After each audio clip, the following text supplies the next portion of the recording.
दाखवलं गेलं तुम्हाला बोलायचं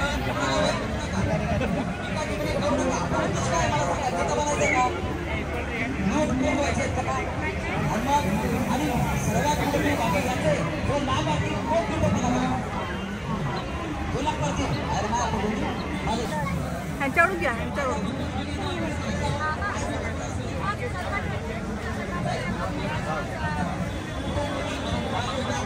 नमस्कार. शिक्षक भरती पवित्र पोर्टल शिक्षक भरतीचा दुसरा टप्पा आझाद मैदानमध्ये शिक्षक भरतीसाठी पवित्र पोर्टलद्वारे जी शिक्षक भरती सुरू झाली आहे त्याचं हे आंदोलन तिसरं.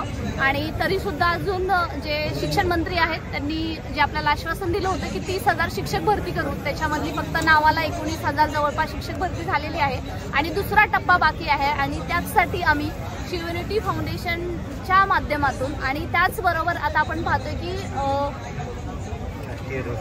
राष्ट्रीय रोस्टर हक्क अधिकार न्याय संघटना भारत आणि यांचे जे अध्यक्ष आहेत संदीप फनसे सर यांच्या मार्गदर्शनाखाली आम्ही आझाद मैदान येथे उपोषणात बसलेलो आहोत. मित्रांनो, शिक्षक भरतीचा दुसरा टप्पा होणं फार गरजेचं आहे, कारण कंत्राटी भरती आणि त्याचबरोबर विना अनुदानित तत्वावरून अनुदानित तत्वावरती जे शिक्षक ट्रान्सफर होतात आहे आणि सध्या मानधन तत्वावरती भरती चालू आहे, त्याच्यामुळे दुसरा टप्पा होतोय की नाही असा आपल्या मनामध्ये नक्कीच प्रश्न पडला असेल तर मात्र आझाद मैदान मुंबई येथे आंदोलनाला नक्की हजर राहा. या आंदोलनातून आम्ही रिझल्ट तर नक्कीच मिळवून देऊ. आपली एकच शासनाकडे मागणी आहे की पवित्र पोर्टलचा जो टॅब आहे तो आचारसंहितेच्या अगोदर सुरू करावा आणि त्याचबरोबर अभियोग्यताधारकांना सुद्धा टॅब उपलब्ध करून द्यावा आणि साधन व्यक्तीच्या जवळपास 4,822 ज्या जागा फ्रीज केलेल्या आहेत त्या सुद्धा लवकरात लवकर देण्यात याव्यात. ह्या मागण्या सर्वांच्याच हिताच्या आहेत आणि याच मागणीसाठी आम्ही एकत्र आलेलो आहोत आणि तुम्हाला आव्हान करत आहात. आता ही गरज तुमची आहे, कारण ही प्रत्येकाच्या हक्काची लढाई आहे. मी संदीप फनसे आज आझाद मैदान येथे आम्ही उपोषणाला बसलो आहोत. उपोषणाला बसण्याचं कारण असं आहे की राज्य शासनानं जे भरती सुरू करण्याचं दुसरा टप्पा करण्याचं जे आव्हान दिलेलं होतं ते पूर्ण केलेलं नाही.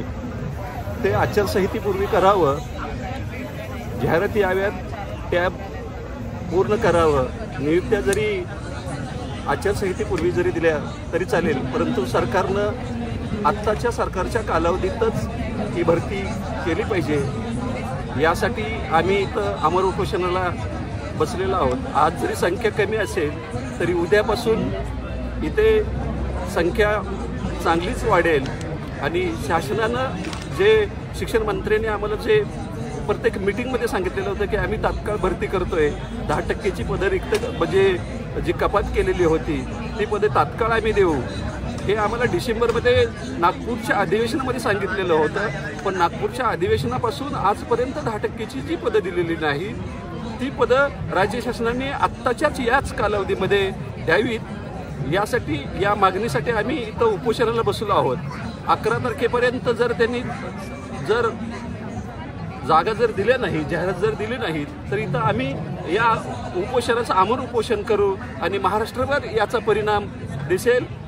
सर्व महाराष्ट्रातील अभियोग्यताधारक व त्यांच्या कुटुंबीय सुद्धा आझाद मैदानवर येतील एवढं मी राज्य शासनाला विनंती करतो आणि त्यांनी तात्काळ जाहिरात द्यावी, नियुक्त्या द्याव्यात एवढी विनंती करतो आणि त्यांनी तात्काळ आम्हाला मिटिंगला बोलवावं, आमचा प्रश्न तात्काळ सोडवावा एवढी विनंती करतो. थांबतो.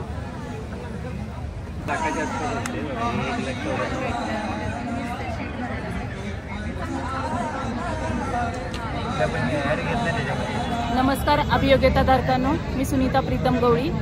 आज आपण आझाद मैदानावर उपोषणास बसलेलो आहोत.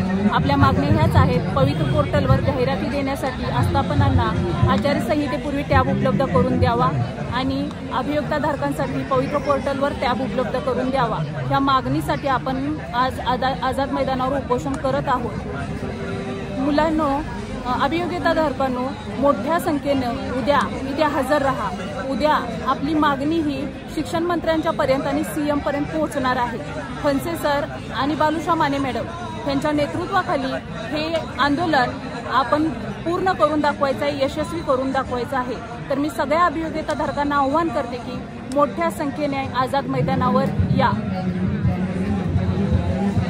सरकारला माझी अशी विनंती आहे की चालू असलेली पोर्टलवर भरती दुसरा टप्पा लवकरात लवकर भरण्यात यावा और आमच्या सगळ्या तरुण मुलींना नियुक्ती देऊन यामध्ये तुमचा आमच्या मतदानरूपी तुम्ही आशीर्वाद घ्यावा हेच आमची विनंती आहे तुमच्यासमोर।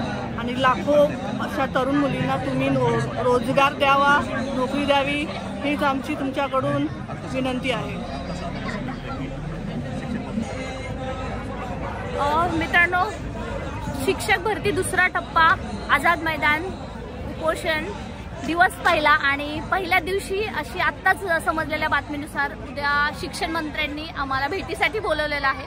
मला असं वाटतं उद्या सर्वांचा सहभाग खूप महत्त्वाचा ठरणार आहे, कारण आपण सामान्य प्रशासन विभाग, त्याचबरोबर नगरविकास प्रशासन विभाग आणि शालेय शिक्षण विभाग यांच्या भेटीसाठी त्यांना निवेदन दिलेलं आहे आणि त्याच्या पद्धतीने उद्या आपली दुपारनंतर भेट नियोजित आहे। सो सर्वांना विनंती आहे की आता ज्यांना वाटतं की मी शिक्षक होऊ किंवा ज्यांची इच्छा आहे त्यांची शिक्षक होऊ, त्यांनी मात्र आता मुंबई आझाद मैदानकडे नक्की या, कारण हक्काच्या नोकरीसाठी जर आपण आता 2-3 दिवस काही केलं नाही तर आचारसंहितेनंतर